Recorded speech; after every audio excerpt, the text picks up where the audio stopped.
ప్రియమైన దేవుని వారలారా, ఈనాటి సందేశము దేవుడి రోజు నా ద్వారా ఏదైతే మాట్లాడదలిచి ఉన్నాడో ఆ సందేశము చాలామందికి ఇష్టం ఉండదు. ఎందుకు అంటే దాని గురించి మనము ఎక్కువగా ఆలోచన చేయం. మనం ఉదయాన్నే లేచి స్తుతి పాట పాడామనుకోండి, అందరికీ సంతోషమే, ఏ బాధ లేదు, అందరికీ హ్యాపీనే. ఉదయాన్నే లేచి చావు పాట పాడితే, పొద్దున్నే ఏం పోయకాలం వచ్చిందిరా నీకు, చావు పాట ఎందుకు పాడుతున్నావు అని గద్దించే వాళ్ళు పెద్దవాళ్ళుగా క్రైస్తవ కుటుంబాల్లో కూడా ఉన్నారు. ఉదయాన్నే లేచి ఏదో మంచి మాటలు మాట్లాడితే ఓకే, కానీ మరణముల గురించి మాట్లాడితే పెద్దగా ఎవరు కూడా మరణముల గురించి అనగానే వినడానికి మాట్లాడడానికి ఇష్టపడరు ప్రియులారా. అందుకే ఈరోజు బైబిల్ గ్రంథమును మనము ఆధారం చేసుకుని మరణము గురించి బైబిల్ ఏం మాట్లాడుతుందో ఖచ్చితంగా ఆలోచన చేయాలి. మన జీవితం అనేది తల్లి గర్భము ద్వారా ఈ లోకములో జన్మించినది మొదలుకుని మరణము వరకు సాగే ఒక యాత్ర ఇది. కాబట్టి మరణముల గురించి మనము ఎంత తెలుసుకుంటే అంత మంచిది. బైబిల్ మరణము గురించి చాలా విస్తృతంగా మాట్లాడుతూ ఉన్నది. బిల్లీ గ్రహం అనే సేవకుడు మనకు తెలుసు. ఆ సేవకుని యొక్క మామగారు ఉన్నారు, ఆయన పేరు నెల్సన్ బెల్ గారు. నెల్సన్ బెల్ గారు మాట్లాడిన మాట ఏంటంటే, ఆయన చైనా దేశానికి మిషనరీగా వెళ్ళి పరిచర్య చేస్తూ ఆయన అన్న మాట ఏంటంటే, ఎవరైతే మరణించడానికి సిద్ధంగా ఉంటారో నిజముగా వారే జీవించడానికి అర్హులు అని చెప్పాడనమాట.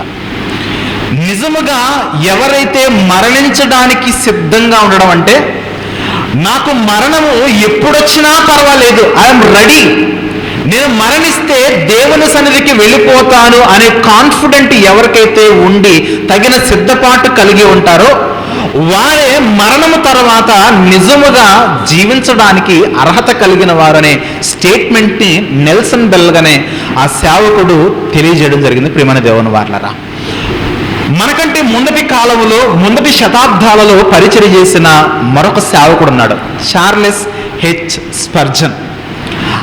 ఆయన గురించి ఆయనకున్న బిరుదు ఏంటంటే ప్రసంగికుల్లో రారాజు అన్నమాట. ఆయన ప్రసంగం చెబితే ఎలాంటి మొరటోళ్ళైనా, ఎలాంటి కఠినాత్ములైనా, ఎలాంటి కరుడు కట్టిన వారైనా సరే ఖచ్చితంగా మారిపోవాలి. అంత గట్టిగా చెబుతాడు, అంత గంభీరంగా చెబుతాడు, అంత అర్థవంతంగా చెబుతాడు, అంతగా వారి హృదయాలు కరిగేలా వాక్యం చెప్పగలిగిన గొప్ప ప్రసంగికుడు. గ్రంథ ప్రసంగాల్లో చక్కటి రారాజుగా, ప్రసంగాల్లో చక్రవర్తిగా పేరొందిన వాడే చార్లెస్ హెచ్ స్పర్జన్.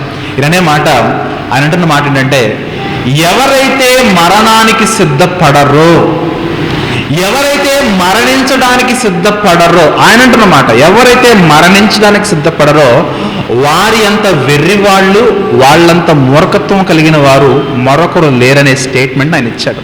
ఎందుకు ఈ విషయం చెప్తానంటే, బైబిల్ కూడా బ్రతికి ఉండగానే మనకు చెబుతున్నది, మీరు మరణానికి సిద్ధపడి ఉండండి.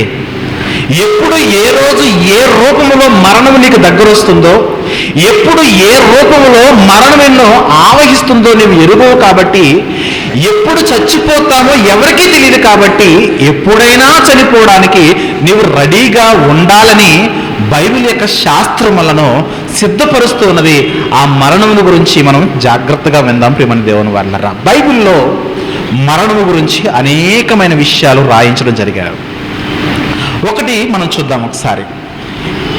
యెహోషువ గ్రంథము 23వ అధ్యాయము, యెహోషువ గ్రంథములో 23వ అధ్యాయము 16వ వచనం చూద్దాం ప్రియులారా. యెహోషువ గ్రంథములో 23వ అధ్యాయము 14వ వచనం చూద్దాం. 14వ వచనము, యెహోషువ గారి యొక్క జీవిత కాలములో లాస్ట్ డే ఆయన మాట్లాడుతున్న మాట ఏంటంటే, ఇదిగో నేడు నేను సర్వ లోకుల మార్గమున వెళ్ళుచున్నాను. ఆయన లాస్ట్ డే ఆయన మాట్లాడుతున్న మాట ఏంటంటే, నేను సర్వ లోకుల మార్గమున నేను వెళ్ళిపోతున్నాను. దానికి అర్థం ఏంటంటే, నేను చనిపోతున్నాను. సేమ్ ఇటువంటి మాటనే దావీదు గారు కూడా చెబుతారు. బైబిల్లో ఉన్న భక్తులు అనేక మంది తమ యొక్క మరణముల గురించి వారు మాట్లాడినట్లుగా మనం చూస్తాం. ప్రియమైన దేవుని వారలారా, మరణమును అంతగా వారు సిద్ధపడినట్లుగా, ఎప్పుడు పోయినా పర్వాలేదు నేను పోతే పరలోకం అనే చక్కటి సిద్ధపాటు కలిగి మరణించినట్లుగా భక్తులు వారి యొక్క జీవితాల యొక్క ముగింపును మనం చూస్తున్నాం. ప్రియమైన దేవుని వారలారా, అయితే మరణము ఎవరికి వస్తుంది? పెద్ద ప్రశ్న ఇది. మరణము ఎవరికి వస్తుంది? మరణము అందరికీ వస్తుంది. మరణము ధనవంతులు తప్పించుకోగలరా అంటే ధనవంతుడు తప్పించుకోలేడు, పేదవాడు తప్పించుకోలేడు, అల్పులు తప్పించుకోలేరు, అధికులు తప్పించుకోలేరు, మంచివారు మరణాన్ని తప్పించుకోలేరు, నీతిమంతులు తప్పించుకోలేరు, పాపులు తప్పించుకోలేరు, అనీతిమంతులు తప్పించుకోలేరు. ఎవరు కూడా మరణము నుండి తప్పించుకోలేరు. మరణానికి ఎటువంటి భేద తారతమ్యాలు లేవు. మరణము అందరికీ జరిగే ఒక వాస్తవమైన చర్య. ప్రియమైన దేవుని వారలారా, అలాంటి మరణము గురించి బైబిల్ ఇంకా ఏమని మాట్లాడుతుందో కొన్ని వచనాలు చూసుకుని అసలు బైబిల్ ఎన్ని మరణాల గురించి మాట్లాడింది. మొదటి మరణము, రెండవ మరణం మనం రెగ్యులర్గా వింటాము. అసలు బైబిల్ ఎన్ని రకాల మరణాల గురించి మాట్లాడింది, ఆ మరణాలు ఏ విధంగా సంభవిస్తాయో ఈరోజు తెలుసుకుంటే మన స్థితి ఏంటో మనకు ఖచ్చితంగా అర్థమవుతుంది. మనం ఏ స్థాయిలో ఉన్నామో, మనం ఏ విధంగా బ్రతుకుతున్నామో, మనం ఇంకా ఏ విధంగా బ్రతకాలో, ఏ విధంగా మరణం కొరకు మనం సిద్ధపడాలో ఈరోజు మరణమును గురించిన ఈ సందేశము మన ఆత్మీయ జీవితాలను సిద్ధపరిచే సందేశం కాబట్టి జాగ్రత్తగా విందాం. యోబు గ్రంథములో 3వ అధ్యాయము, యోబు గ్రంథములో 3వ అధ్యాయము 19వ వచనం చూద్దాం.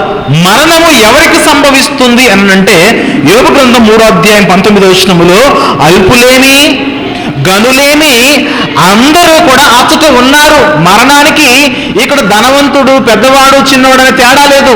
నీ వయసు 9 అయినా నీకు మరణం రావచ్చు, నీ వయసు 99 అయినా నీకు మరణం రావచ్చు, నీ వయసు 6 అయినా నీకు మరణం రావచ్చు, నీ వయసు 66 అయినా నీకు మరణం రావచ్చు. మరణానికి ఎలాంటి వయసుతో సంబంధం లేదు. మరణము ఎవరికైనా రావచ్చు.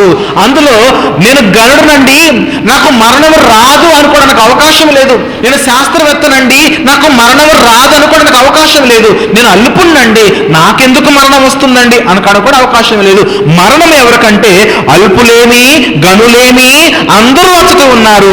దాసులు తమ యజమానుల వశం నుండి తప్పించుకొని స్వతంత్రులై అన్నారు. నువ్వు దాసుడువైనా, నువ్వు యజమానుడివైనా, నువ్వు అల్పుడువైనా, నువ్వు గనుడువైనా, మరణం అనేది ఏ కేటగిరీలో ఉన్న వారికైనా సరే మరణము ఖచ్చితంగా వస్తుంది. మరొక మాట చూద్దాం. ప్రసంగి గ్రంథము 2వ అధ్యాయము.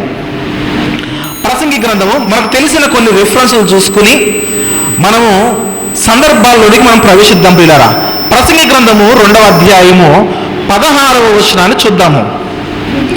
16వ వచనం చూస్తే ఇక్కడ మాట్లాడుతున్న మాట, బుద్ధిహీనులను గూర్చినట్లుగానే జ్ఞానులు గూర్చి జ్ఞాపకము ఎన్నటికీ ఉంచబడదు. అంటే బుద్ధిహీనులు ఎలాగో జ్ఞానులు కూడా అంతే మరణానికి రాబో దినముల్లో వారందరూ మరవబడిన వారు ఎందురు. జ్ఞానులు మృతి పొందు విధమెట్టిదో బుద్ధిహీనులు మృతి పొందు విధము కూడా అట్టిదే. యోబు గ్రంథంలో ఏం చెప్పాడు?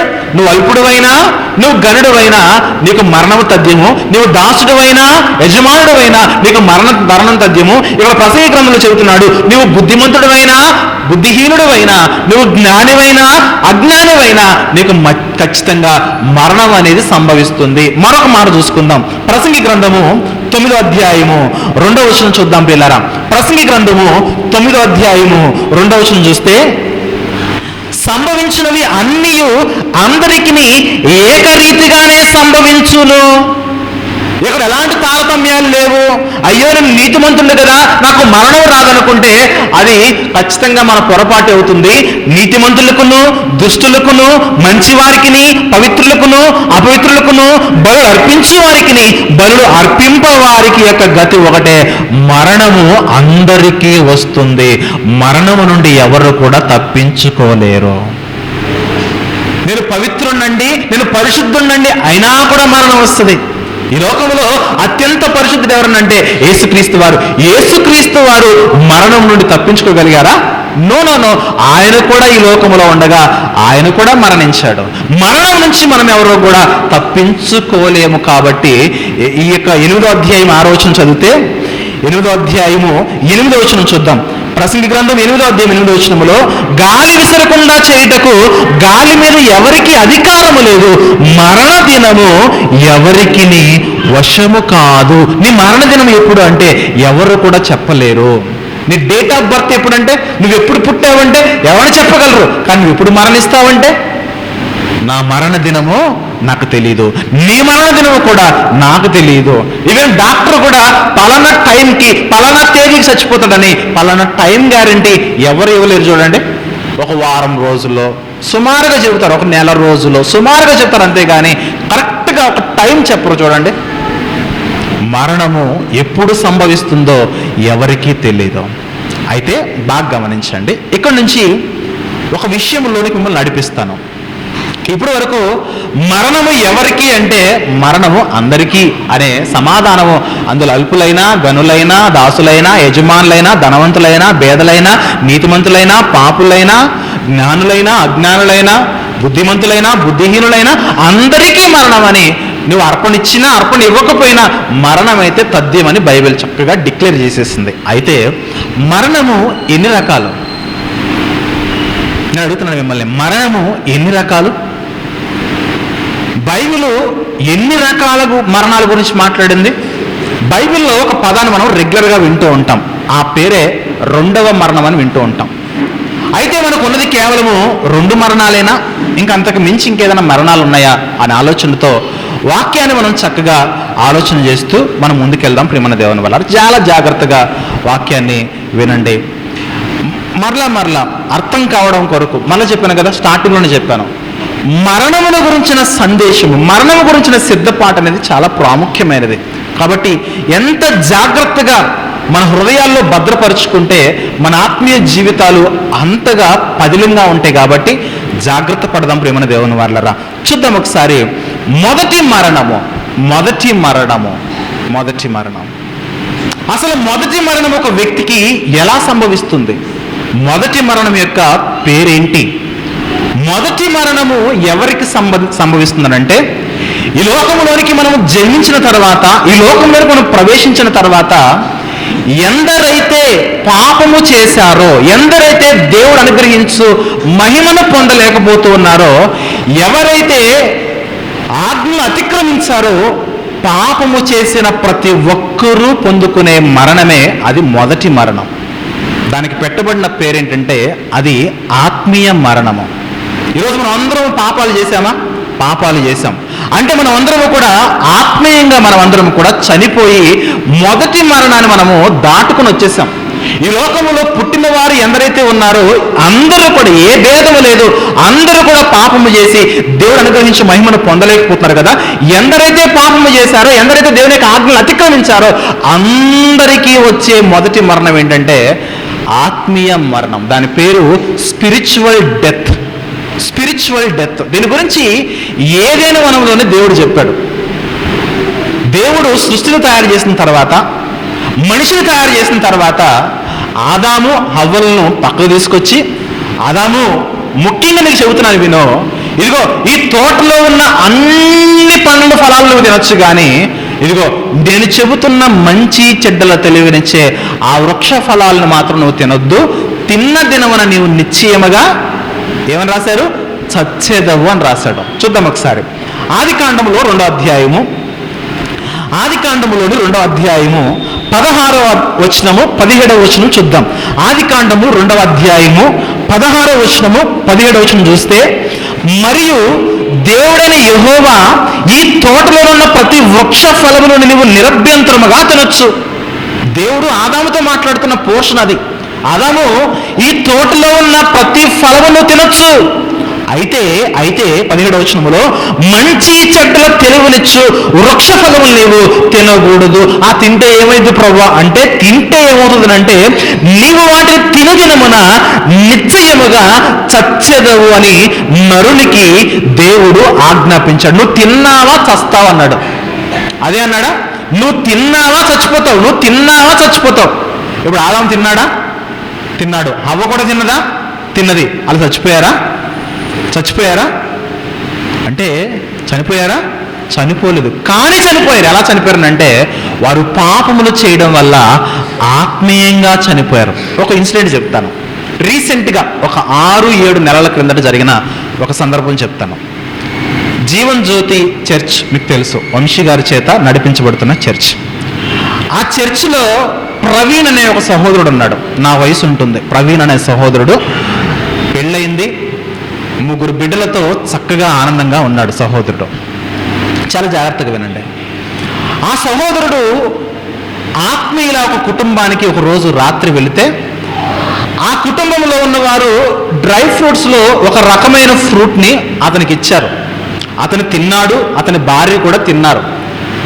వెరీ నెక్స్ట్ మరి తర్వాత కాలంలో జరిగిన విషయం ఏంటంటే, తన పిల్లల్ని తీసుకుని స్కూల్కి వెళ్ళాడు. స్కూల్ క్యాంపస్లో ఒక చెట్టు ఉన్నది. ఆ చెట్టు యొక్క ఫలాలు ఎలా ఉన్నాయంటే, ఆ చెట్టు యొక్క కాయలు ఎలా ఉన్నాయంటే, ఆత్మీయుల ఇళ్లలో ఏ పండు అయితే తిన్నాడో, ఆత్మీయుల ఇళ్లలో ఏ ఫ్రూట్ అయితే తిన్నాడో సేమ్ చూడడానికి అలాగే ఉన్నది.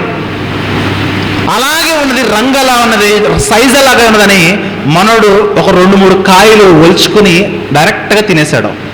తినేసిన తర్వాత అయ్యో నాకు గాబరైపోతుంది, నాకు ఏదో అయిపోతుందని వెంటనే భార్యకి చెబితే, వెంటనే హాస్పిటల్కి వెళ్తే ఆ తిన్న ఫలాలు కూడా తీసుకెళ్తే ఆ పండు ఏం పండు అంటే అది గన్నేరు పప్పు. తను తిన్నది ఏంటంటే గన్నేరు పప్పు. అదే రోజు ఆయన చచ్చిపోయాడు. తినకూడని పండు తినడం వల్ల ఆ వ్యక్తి అదే రోజు నిజంగా ఫోటో కూడా నా దగ్గర ఉంది. నిజంగా తినకూడని పండు తినడం వల్ల అదే రోజు ఆ రోజు తెల్లారో ఖచ్చితంగా ఆ వ్యక్తి మరణించాడు, ప్రవీణ్ అనే సహోదరుడు.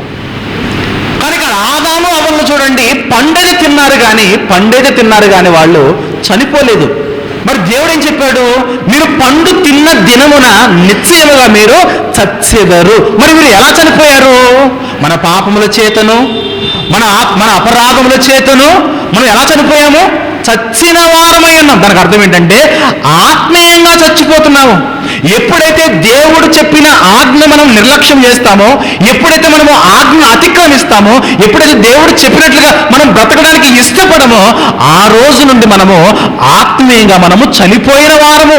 ఈ లోకంలో తల్లి గర్భము ద్వారా బయటకు వచ్చిన తర్వాత మనం ఏ రోజైతే పాపము చేస్తామో, క్రియల్లో కానీ, ఆలోచనలో కానీ, బుద్ధిలో కానీ, ఊహల్లో కానీ, తలంపుల్లో కానీ ఏ రోజైతే మనం పాపము చేస్తామో ఆ రోజు మనము ఆత్మీయంగా మనం మరణించిన వారము. మొదటి మరణం, ఈ లోకములో పుట్టిన వారందరికీ సంభవించే మొదటి మరణం ఏంటంటే అది ఆత్మీయ మరణం, స్పిరిచువల్ డెత్. ఇది అందరికీ వచ్చేసింది, ఒక ఆయన తప్ప. ఎవరికి రాలేదు? యేసుక్రీస్తు వారికి రాలేదు. ఎందుకంటే ఆయన ఏ రోజు కూడా ఏ పాపము చేయలేదు, ఏ కపటం పని చేయలేదు, ఏ దుర్మార్గం చేయలేదు, ఏ అన్యాయం చేయలేదు, ఎవరికి ఏ హాని తలపెట్టలేదు. ఓవరాల్గా చూస్తే ఒక్క పాపము కూడా ఆయన ద్వారా జరగలేదు. అంటే ఈ లోకములో ఆత్మీయ మరణాన్ని తప్పించుకున్న ఏకైక మనిషి ఎవరన్నా అన్నారనంటే అది యేసుక్రీస్తు వారు మాత్రమే. స్పిరిచువల్ డెత్ అనేది యేసుక్రీస్తు వారికి లేదు. జాగ్రత్తగా వినండి. మొదటి మరణం, ఈరోజు నాకు కూడా మొదటి మరణం వచ్చింది. ఎందుకంటే నేను అనేకమైన పాపాలు చేశాను, అనేకమైన దుర్మార్గమైన పనులు చేశాను, అనేకమైన అన్యాయంగా బ్రతికాను. నేను ఎప్పుడైతే యేసుక్రీస్తు యొక్క రక్తమును ఆశ్రయించినంత వరకు కూడా నేను పాపినే. అప్పటి వరకు నాలో ఉన్నది ఏంటి అంటే అది ఆత్మీయ మరణము, నా ఆత్మకు పట్టిన మరణము. అదే అన్నాడు ఇక్కడ ఆదికాండం 2:17 నువ్వు పండు తిన్నావు, నా ఆజ్ఞ అతిక్రమించావు, నువ్వు నిశ్చయముగా చచ్చేదవు అన్నాడు. నిజానికి వాళ్ళు చచ్చిపోయారా? ప్రాణం పోయిందా? సమాధులు పెట్టబడ్డారా? సమాధులు పెట్టబడలేదు. కానీ ఇక్కడ ఏమి చచ్చిపోయారనంటే, ఎలా చనిపోయారనంటే వారు ఆత్మీయంగా చనిపోయారు. వారు పాపము వలన వచ్చు జీతము, రోమపత్రిక 6:23 చూద్దాం ఒకసారి. రోమీయులకు రాసిన పత్రిక 6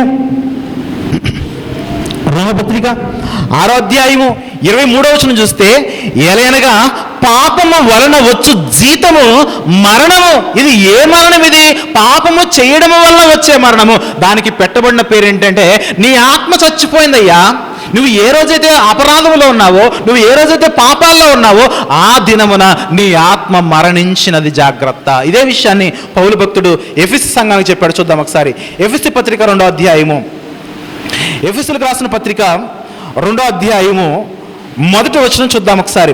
ఎఫెసు పత్రిక 2వ అధ్యాయం 1వ వచనం చూస్తే, మీ అపరాధముల చేతను, పాపముల చేతను, మీరు చచ్చిన వారై ఉండగా.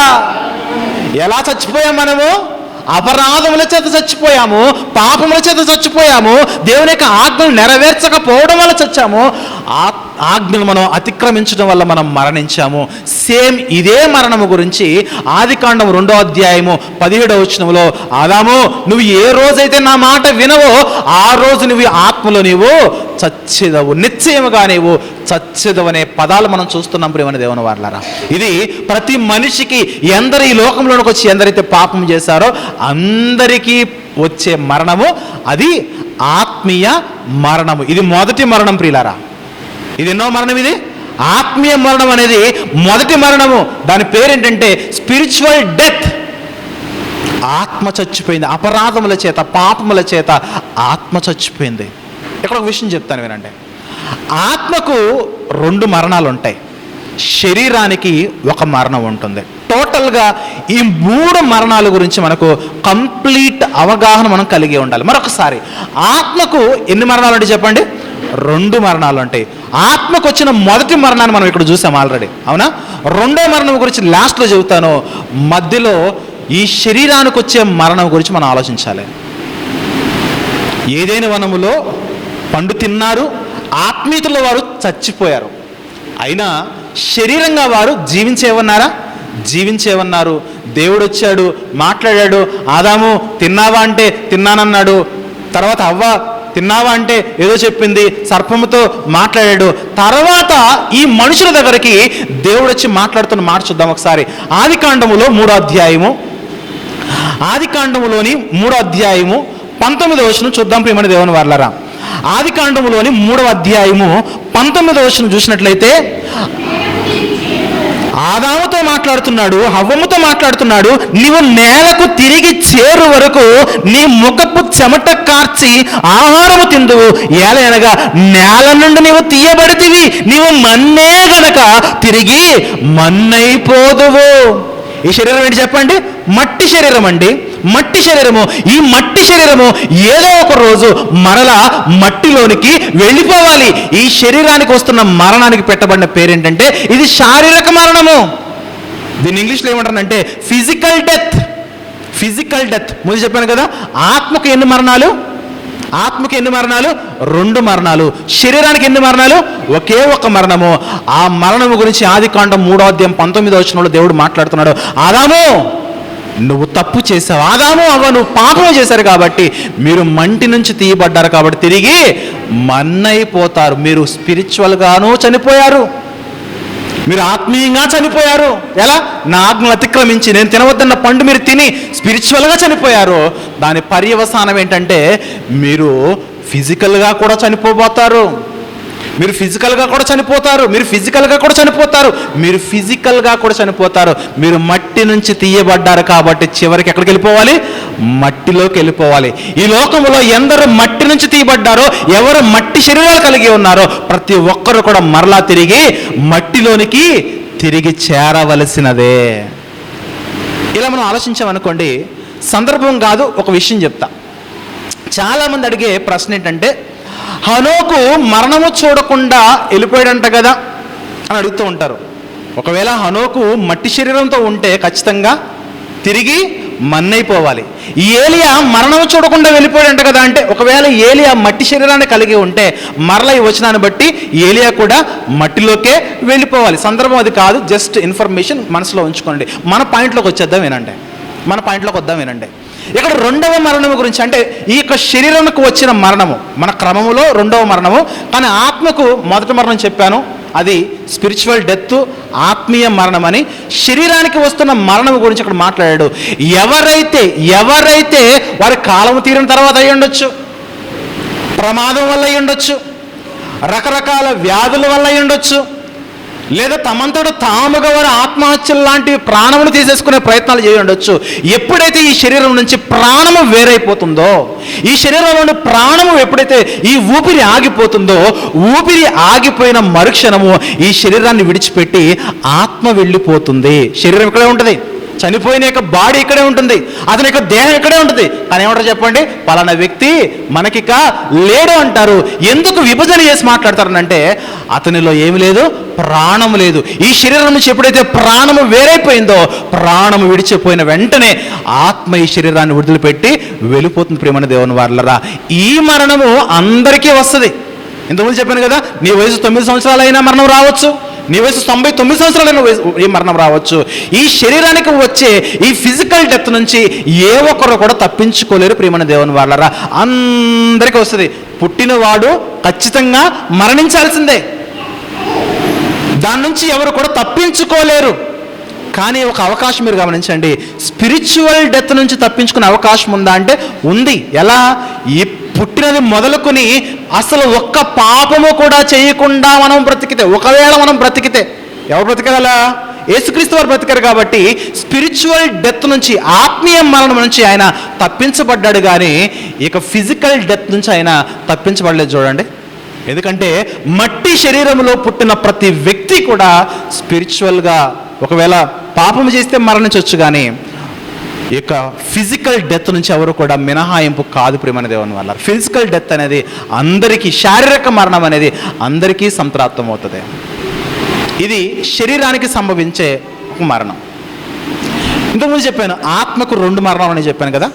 దానిలో మన క్రమంలో మొదటి మరణము ఆత్మీయ మరణం గురించి మాట్లాడాను. దానికి కంటిన్యూషన్గా నేను ఫిజికల్ డెత్ గురించి ఇప్పుడు చెప్పేశాను.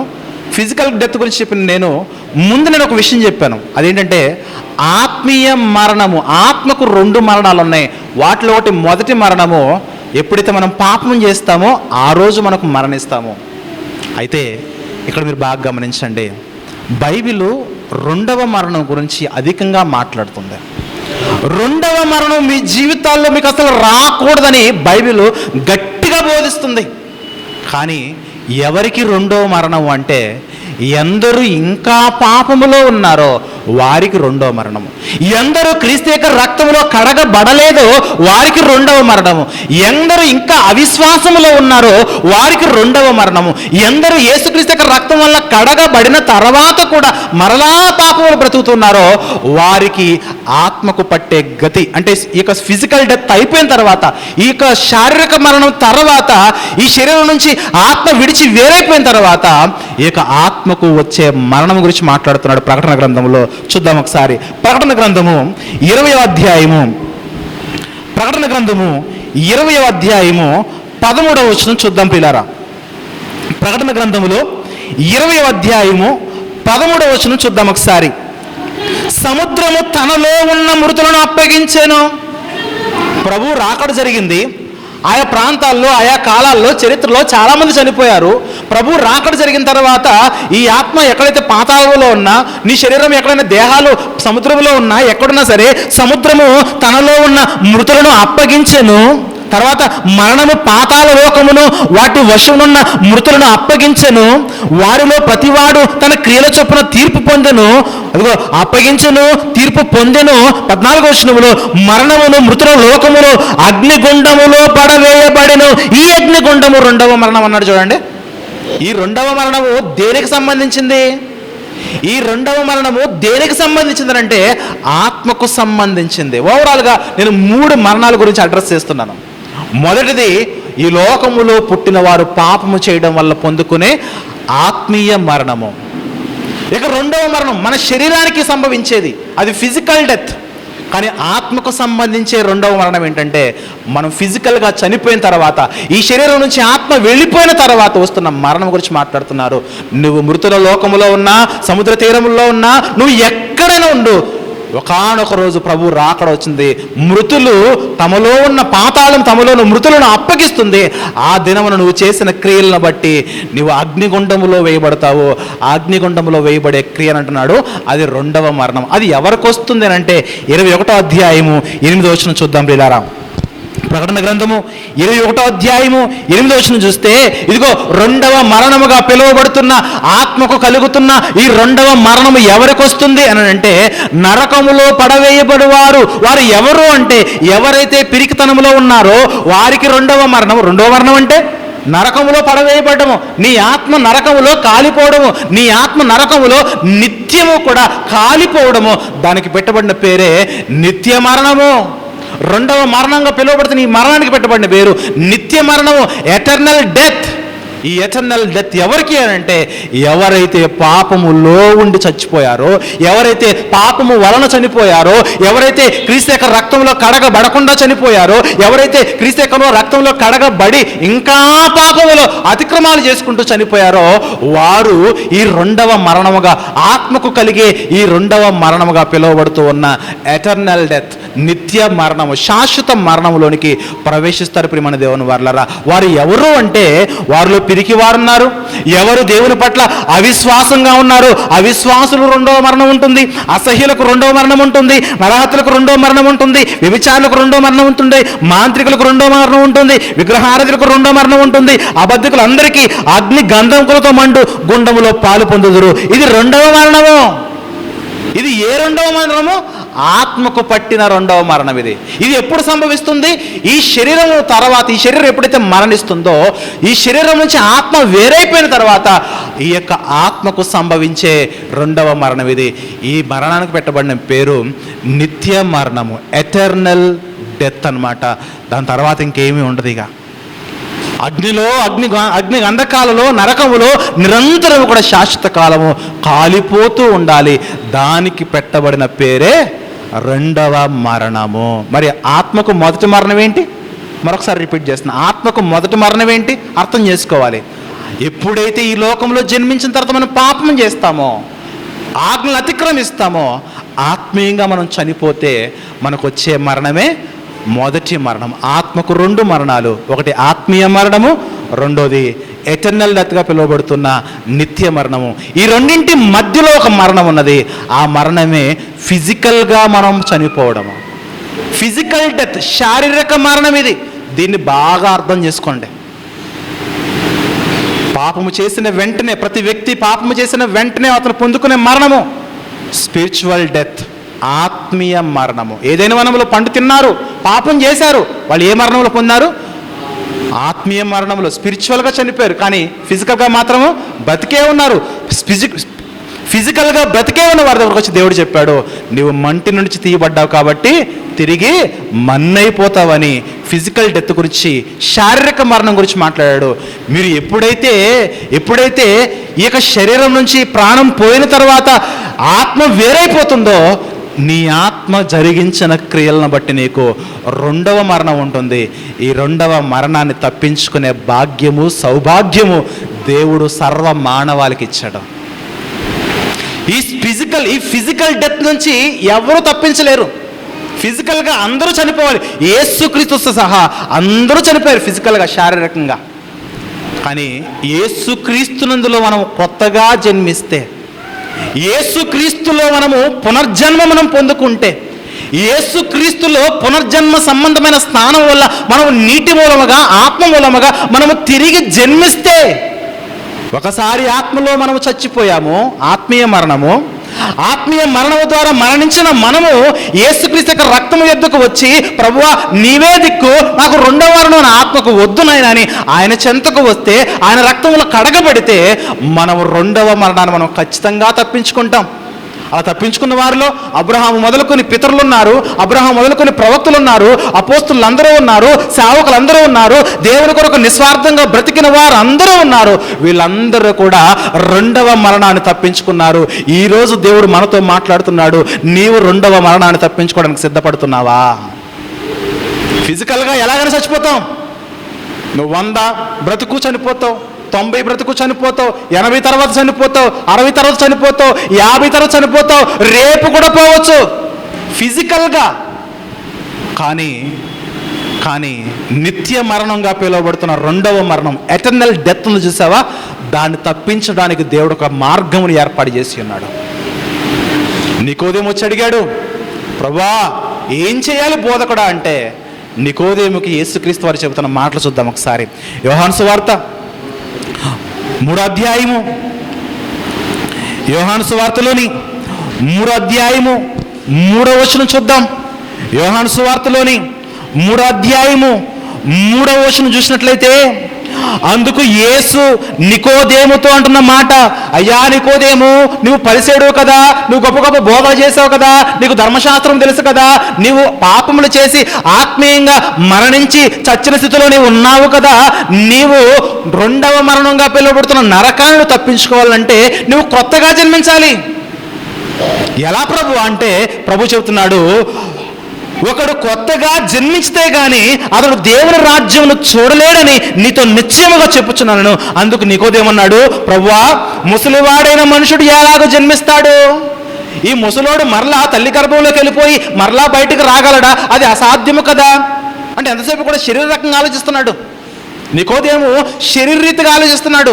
ప్రభు ఏమో నీటి మూలముగా, ఆత్మ మూలముగా, పునర్జన్మ సంబంధమైన స్నానం వల్ల నీవు బాగుపడు, నీవు పాపాలను కనుక్కొని ఆత్మకు కలగబోతున్న రెండవ మరణం, నిత్య మరణాన్ని తప్పించుకో అని చెబుతూ ఉంటే ఇతడు అన్నాడు, నేను ముసలోడినైనా నేను తల్లి గర్భంలో నేను ప్రవేశించగలనా? ఒకవేళ నా తల్లి ఇంకా బ్రతికుంటే వెళ్ళి తల్లి గర్భంలోకి వెళ్ళి మరలా నేను బయటకు రాగలనా? అది అసాధ్యం కదా. అంటే ప్రభు చెబుతున్నాడు 5వ వచనంలో, యేసు ఇట్లా, నేను ఒకడు నీటి మూలముగాను ఆత్మ మూలముగాను జన్మించితే గాని దేవుని రాజ్యములో ప్రవేశింపలేడని నీతో నిశ్చయముగా చెప్పుచున్నాను. నేను శరీర మూలముగా జన్మించినది శరీరమును, ఆత్మ మూలముగా జన్మించినది ఆత్మనై ఉన్నది. కాబట్టి నీ ఆత్మ రక్షణ పొందాలంటే, నీ ఆత్మ రెండవ మరణంగా పిలువబడుతున్న నిత్య మరణాన్ని తప్పించుకోవాలంటే, ఎటర్నల్ డెత్ నుంచి అది విడుదల పొందాలంటే నాలో నీవు రక్షణ పొందాలి. యేసుక్రీస్తు యొక్క రక్తములో నువ్వు ఆత్మ మూలముగా, నీటి మూలముగా ఆయన రక్తములో నువ్వు కడగబడాలి. ఈ విషయాలు చెబుతూ ఉంటే ఆనాటి పరిసయ్యులకు అర్థం కాలే, ఆనాటి శాస్త్రులకు అర్థం కాలే. రెండవ మరణాన్ని తప్పించడానికి యేసుక్రీస్తు లోకానికి వచ్చాడు అనే విషయాన్ని ఎవరు కూడా అర్థం చేసుకోవట్లేదు. నశించిన వారిని, ఆత్మలో మరణించిన వారిని తిరిగి లేపి, తన పునరుత్థానం వల్ల తిరిగి లేపి, తన సమాధి వల్ల తిరిగి లేపి, తనలో బాప్తిసం తీసుకోవడం వల్ల వారిని మృతుల్లో నుంచి లేపి వారికి ఒక నూతన జీవితం, కొత్త జీవితము ప్రభు ఇస్తున్నాడే. ఆ మాటలు చెబుతూ ఉంటే ఆ రోజు చాలా మందికి ఎవ్వరికీ అర్థం కాలేదు. మూర్ఖంగా ప్రవర్తించారు. ఎంత మూర్ఖంగా ప్రవర్తించారనంటే, యేసు ప్రభు మీదకే సెటైర్లు వేసి, నువ్వేదో కొత్త బోధ చెబుతున్నావే, నువ్వేదో ఆత్మ అంటున్నావే, నీకు దెయ్యం పట్టిందా అని అడిగారు. ఎవరిని? ఆత్మల గురించి చెబుతుంటే, మీ ఆత్మ రెండవ మరణముగా నరకములో పడకుండా ఉండాలంటే నా యందు విశ్వాసం ఉంచాలి, నా మాటలు వినాలి, నా మాటలు చొప్పున నడుచుకోవాలని చెబుతూ ఉంటే, అబ్రహాము చచ్చిపోయాడు, ఇస్సాకు యాకోబు పితరులు చనిపోయారు, ప్రవక్తలు చనిపోయారు, ఎంతోమంది సేవకులు చనిపోయారు. మరి నీవేంటి కొత్త బోధ చేస్తున్నావు? ఒకడు నా మాట వింటే వాడికి మరణం ఎప్పుడు ఉండదని నువ్వు కొత్త బోధ చేస్తున్నావు ఏంటి ప్రభు అని ప్రభుని ఏమన్నారు చెప్పినా, దెయ్యం పట్టిందా అని అడిగారు. లిటరల్గా అనేశారు, దెయ్యం పట్టిందా? బోధకుడా, దెయ్యం పట్టిందా? ఈ లోకంలో వచ్చిన ప్రతి వ్యక్తి కూడా చచ్చిపోవాలి కదా, కానీ నీ మాట వింటే మరణము చూడకుండా ఎలా ఉండగలము? చూద్దాం ఒకసారి. ఇదే యోహాను సువార్త 8వ అధ్యాయము, యోహాను సువార్త 8వ అధ్యాయము 51వ వచనం చూద్దాం ఒకసారి. యోహాను సువార్త 8వ అధ్యాయము 51వ వచనం చూస్తే, ఒకడు నా మాట గై కొనిన ఎడల వాడు ఎన్నడను మరణము పొందడని మీతో నిశ్చయముగా చెప్పుచున్నాను. నా మాట వింటే మీకు మరణం రాదయ్యా అన్నాడు. ఏమన్నాడు ప్రభు? నా మాట విని నేను చెప్పినట్టుగా నడుచుకుంటే మీకు మరణం రాదన్నాడు. ఇంతకీ ఏ మరణం రాదన్నాడు ప్రభు? ఏ మరణం రాదన్నాడు? రెండవ మరణంగా పిలువబడుతూ ఉన్న, ఎటర్నల్ డెత్గా పిలువబడుతున్న నిత్య మరణం, శాశ్వత మరణం, నరకం అనే మరణం రాదని ప్రభు చెబుతూ ఉంటే, వీళ్ళకి ఎంతసేపు కూడా శరీర మరణం గురించి ఆలోచిస్తున్నారు. వీళ్ళు ఎంతసేపు కూడా శరీర మరణం గురించి ఆలోచించి వీళ్ళు ఏమంటున్నారంటే 52వ వచనంలో, అందుకు యూదులు నీవు దెయ్యము పట్టిన వాడవని ఇప్పుడు ఎరుగుతాము. అబ్రహాము చచ్చిపోయాడు, ప్రవక్తలు చనిపోయారు, ఆయనను ఒకడు నా మాట గైకొని ఎడల వాడు ఎన్నడూ మరణము రుచి చూడనని నువ్వు ఎలా చెప్పుచున్నావు? నీకేమైనా దెయ్యం పట్టిందా? మంచి మాటలు చెబితే ఏమంటారు చెప్పండి? పిచ్చి పట్టిందా అంటారు. మంచి మాటలు చెబితే పిచ్చి పట్టిందా అంటారు. రీసెంట్గా మన తెలంగాణలో ఒక పండగ అయిపోయింది, గడిచిన వారం క్రితం. ఒక షాప్ దగ్గరికి వెళ్ళి జనరల్గా మాట్లాడుతూ ఉంటే, అయ్యా పండగని ఎవరు ఆపలేరు కానీ తాగడం ఆపగలరు కదా, దయచేసి పెద్దోళ్ళు ఆ పిల్లలకు చెప్పండి, తాగకుండా పండగ చేసుకోమని చెప్పండి. మీ పండగను ఎవరు ఆపలేరు, కనీసము పిల్లలు తాగుడికి, వ్యసనాలకి బానిసైపోతున్నారు. తాగొద్దు అని చెప్పండి అంటే ఆయన అన్నమాట చెప్పనా? ఎప్పుడో ఒకసారి తాగుతారండి, తప్పేంటి? ఎప్పుడో ఒకసారి ఎగురుతారండి, తప్పేంటి? తాగి తాగి తాగి తాగి బండి నడిపి దేన్నో గుద్ది చచ్చిపోతే అప్పుడు తెలుసు తప్పేంటి అనేది. అంటే ఒక మంచి మాటలు చెబుతున్నాం అనుకోండి, వాళ్ళ ఎదుట మనం ఎలా ఉంటాం చెప్పినా? పిచ్చివాళ్ళుగా ఉంటాం, వెర్రివాళ్ళ ఉంటాం మనం లోకానికి. తాగొద్దు, తాగకుండా వీలైతే పండగ చేసుకోండి, మంచిగా తినండి, బంధువులతో సంతోషించండి, అంతేగాని ఈ తాగుళ్ళు ఎందుకు నాయన అంటే, తాగందే పండగ ఎక్కడ అవుతుందండి అన్నాడు సీరియస్గా. అంటే వారు చేస్తున్న ఆ తప్పిదాలని వాళ్ళుగా కప్పిపుచ్చుకుంటున్నారు.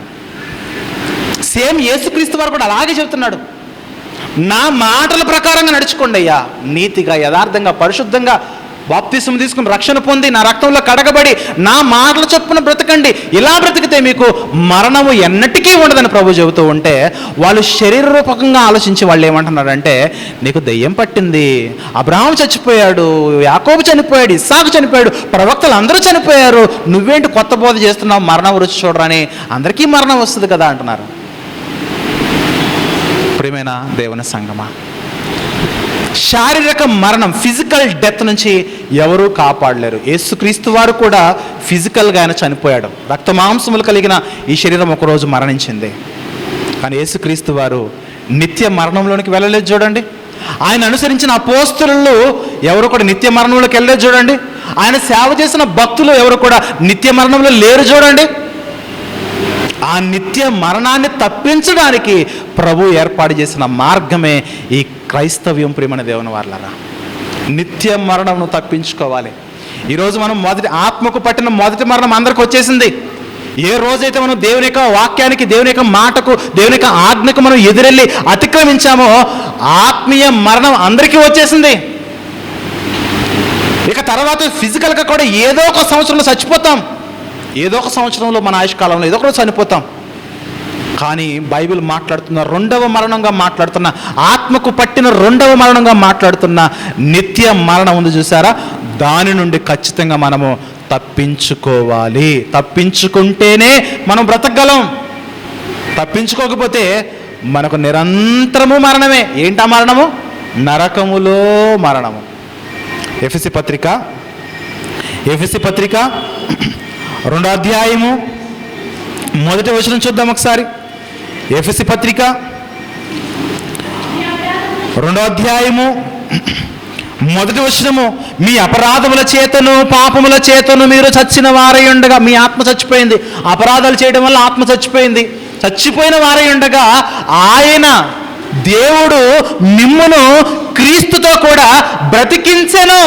మనం ఏ రోజైతే రక్షణ పొందామో, మనం ఏ రోజైతే బాప్తిసం తీసుకున్నామో, ఏ రోజైతే మనం యేసుక్రీస్తు యొక్క రక్తంలో మనం కడగబడ్డామో, మన ఆత్మ మరలా యాక్టివేట్ అయింది. ఎలా యాక్టివేట్ అయింది? పరిశుద్ధతలో యాక్టివేట్ అయింది. ఆత్మ బ్రతికింది. 4వ వచనం చూద్దాం ఒకసారి. 4వ వచనంలో, అయినను దేవుడు కరుణా సంపన్నుడై ఉండి మనము మన అపరాధముల చేత చచ్చిన వారమై ఉండినప్పుడు సైతము మన ఎడల చూపిన తన మహాప్రేమ చేత మనలను క్రీస్తుతో కూడా బ్రతికించెను. మన ఆత్మ బ్రతికే అవకాశం అన్నది ఈరోజు. పాపములు చేయడం వల్ల ఆత్మ చనిపోయిందే, ఆత్మీయ మరణం పొందుకుందే. ఆ మరణించిన ఆత్మ యేసుక్రీస్తు యొక్క రక్తంలో కడుగుకోవడం వల్ల, దేవుని యొక్క కృపను మనం పొందుకోవడం వల్ల, ఆయన యందు మనం విశ్వాసం ఉంచడం వల్ల మన ఆత్మ బ్రతికింపబడింది. ఈరోజు ఎందరైతే బాప్తిసం తీసుకున్నారో మీ అందరి ఆత్మలు నాతో సహా బ్రతికి ఉన్నాయి. ఎవరైతే ఇంకా రక్షణ పొందలేదో, బాప్తిసం తీసుకోలేదో, మీ ఆత్మలు ఇంకా మరణమైన స్థితిలోనే ఉన్నాయి, మరణించిన స్థితిలోనే ఉన్నాయి. ఈరోజు రక్షణ పొందిన వారం ఇక్కడ చాలామంది ఉన్నాము. ఒకవేళ మనం అడపాదడప అప్పుడప్పుడు ఇష్టానురీతిగా పాపాలు చేస్తూ చేస్తూ చేస్తూ చేస్తూ అలాగే చనిపోయామనుకోండి, అలాగే రాకడొచ్చింది అనుకోండి, రక్షణ తీసుకున్న తర్వాత చేసిన పాపాలను బట్టి రెండవ మరణాన్ని పొందుకుంటాం. అందుకే జాగ్రత్త పడాలి. ఊపిరి ఉండగానే, ఆయుష్ ఉండగానే, దేవుడు మనతో మాట్లాడుతూ ఉండగానే దేవుడు ఒక మందును పెట్టాడు. ఏంటా మందు? ఇదిగో, నీ శరీరానికి రోగం వస్తే మందేసుకో నాయనా అన్నాడు. అలాగే ఆత్మకు నీకు ఏదైనా రోగం పడితే, ఆత్మకు నీకు పాపం అనే రోగం సంభవిస్తే కనుక వాక్యం అనే మందు ఉన్నది. పశ్చాత్తాపడు, భారము కలిగి దుఃఖము కలిగి, నాయనా నువ్వు నాకు రక్షణ ఇచ్చావు, నీ కుమారుని రక్తంలో నన్ను కడిగావు, నేను అయినా పాపంలో బ్రతుకుతున్నాను, దయతో నన్ను మన్నించవా అని పశ్చాత్తాపము కలిగి దుఃఖభరితమైన స్వరము కలిగి, నాయనా దావీదు ఎలాగైతే ప్రార్థన చేశాడో, నా ఆత్మలో కపటములు తీసివేయనాయనా, నా ఆత్మలో దోషములు కడిగివేయనాయనా, ఇస్సోపుతో నన్ను కడుగునైనా హిమం వలె మార్చమని దావీదు ఎలాగైతే ప్రార్థన చేశాడో, మనము కూడా అలాంటి పశ్చాత్తాప హృదయం కలిగి ఎప్పుడైతే ప్రార్థన చేస్తామో మనము తప్పించబడతాం. దేని నుండి? నిత్య మరణముగా పిలువబడుతూ ఉన్న రెండవ మరణము నుంచి. కాబట్టి ప్రియ దేవుని బిడ్డలారా గమనించండి, ఈ లోకంలో పుట్టిన మనం ఎలాగైనా చచ్చిపోతాం, ఏదో ఒక రోజు కన్ను మూస్తాం. ధనమున్నా ధనము లేకపోయినా, అల్పులమైనా గనులమైనా, ఎవరిమైనా సరే, బుద్ధిమంతులమైనా బుద్ధిహీనులమైన, జ్ఞానులమైనా జ్ఞానహీనులమైన, అజ్ఞానులమైన, ఎవరైనా చనిపోతాం, ఎవరైనా ఫిజికల్గా చనిపోతాం. కానీ స్పిరిచువల్గా మాత్రం చనిపోకూడదు. స్పిరిచువల్గా నువ్వు చనిపోయి బ్రతికితే కనుక, స్పిరిచువల్గా యేసుక్రీస్తు అనుగ్రహించిన ఆ యొక్క గొప్ప వరాన్ని, ఈ రక్షణ భాగ్యాన్ని వినియోగించుకోకుండా చనిపోయినా, రక్షణ పొందిన తర్వాత కూడా ఇష్టారీతిగా నువ్వు చనిపోయినా సరే, ఎటర్నల్ డెత్. ఏం పేరు చెప్పండి దాన్ని? ఎటర్నల్ డెత్, నిత్య మరణం, నరకములో వేయబడే రెండవ మరణం నుంచి మనము తప్పించుకోలేము. ప్రియమైన దేవుని వారలారా, దేవుడు ఎంత ప్రేమ కలిగిన వాడు చెప్పండి. దేవుడు మన పట్ల ఎంత కృప చూపిస్తున్నాడు చెప్పండి.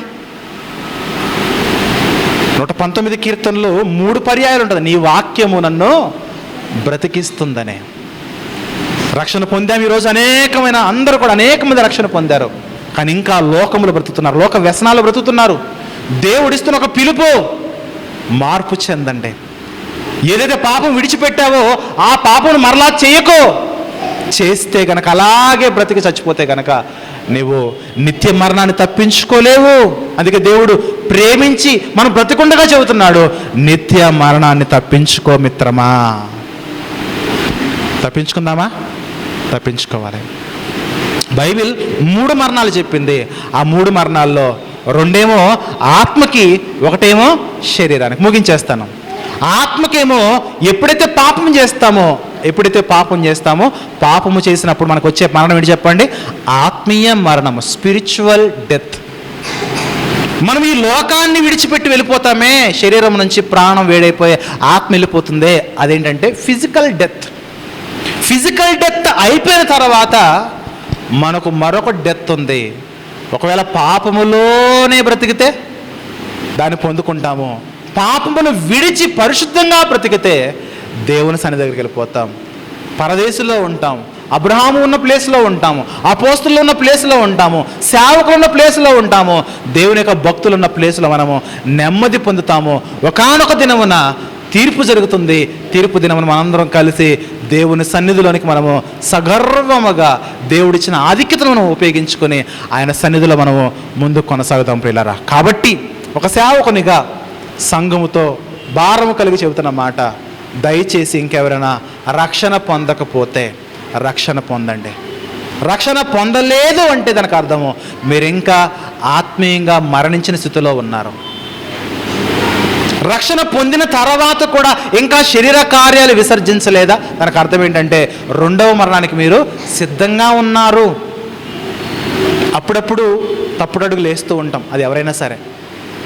ఒక మందు ఇచ్చాడు, ఆ మందు పేరే వాక్యము. మెడిసిన్ వేసుకోవాలి. ఎంత ఆరోగ్యంగా ఉన్నవారికైనా ఏదో ఒక బలహీనత వస్తూ ఉంటుంది. అప్పుడు ఏం చేస్తాం? హాస్పిటల్కి వెళ్ళి మందులు రాయించుకొని మందులు వేసుకుంటాం. ఇక్కడ కూడా సాతాను అనేక రకాలుగా మనల్ని శోధిస్తూ ఉంటాడు. ఆ శోధించినప్పుడు మనము వాక్యం అనే మెడిసిన్ మనము ఆశ్రయించాలి. 40 రోజులు ఫాస్టింగ్ అయిన తర్వాత యేసు ప్రభు దగ్గరకు సాతాను వచ్చాడు. ఏమన్నాడు? నువ్వు దేవుని కుమారుడు అయితే ఈ రాయిని రొట్టెగా మార్చమన్నాడు. ప్రభు ఏమన్నాడు? అక్కడ వాక్యం తెలుసు ఆయనకి, కాబట్టి శోధన ఆయన జయించగలిగాడు. మనుషుడు రొట్టె వలన మాత్రము కాదు కానీ దేవుని నోటి నుండి వచ్చు మాట వలన. వాక్యం అనే మందు ప్రతి శోధనలో కూడా మనల్ని విజయం సాధించేలా ప్రేరేపిస్తుంది. అందుకే వాక్యాన్ని మనం అమితంగా ప్రేమించాలి. వాక్యములో ఉండాలి, వాక్యానుసారంగా ఉండాలి. ఒకడు నా మాట గైకొని ఎడల వాడు ఎన్నటికీ మరణము రుచి చూడడు. అందుకే చచ్చిపోయేంత వరకు, ఫిజికల్గా చనిపోయేంత వరకు మనం ఎలా బ్రతుకుదామంటే ప్రభు మాట చొప్పున బ్రతుకుదామండి. ప్రభు ఏమన్నాడు, ఎలా బ్రతకమన్నాడు, మనకి ఎంత కష్టమైనా సరే, ఈ పీక మీద కత్తి పెట్టేసి రక్తాలు వచ్చేసినా సరే ప్రభువు చెప్పినట్లుగానే బ్రతకాలి, ప్రభు బ్రతకమన్నట్లుగానే బ్రతకాలే. కానీ ఎలాంటి దోషము, ఎలాంటి నేరము, ఎలాంటి పాపములో మనము జీవిస్తే మన లైఫ్లు పాడైపోతుంది. జాగ్రత్త. ఎందుకు పదే పదే రిపీట్ చేస్తున్నానంటే, బలహీనంగా, ఆత్మలో బలహీనంగా ఉన్నవారు కూడా ఈ మాటలు రిసీవ్ చేసుకోవాలి. చదువు రాని వారు కూడా ఈ మాటలు రిసీవ్ చేసుకోవాలి. నా మాటలు అర్థం కాని వారు కూడా, ఈ ప్రసంగం అర్థం కాని వారు కూడా దీన్ని రిసీవ్ చేసుకోవాలి. ఎందుకంటే మన కళ్ళెదుట ఒక ప్రమాదం ఉన్నది, నిత్య మరణముగా. దాన్ని మనం అందరము తప్పించుకోవాలి. కాబట్టి ప్రియులారా, దేవుని వాక్యానుసారంగా బ్రతికి కన్ను మూస్తే దేవుడు మనకు రెండవ మరణాన్ని తప్పించి, ఆత్మకు రెండవ మరణాన్ని తప్పించి పరలోకానికి స్వీకరిస్తాడు. అలాంటి జీవితాన్ని మనం పొందుకోవాలి. మనసారా మిమ్మల్ని అందరినీ కూడా ప్రేమిస్తూ ఈ నా మాటలు ముగిస్తున్నాను. మనం ప్రార్థన చేసుకుని ముందుకెళ్దాం ప్రియులారా.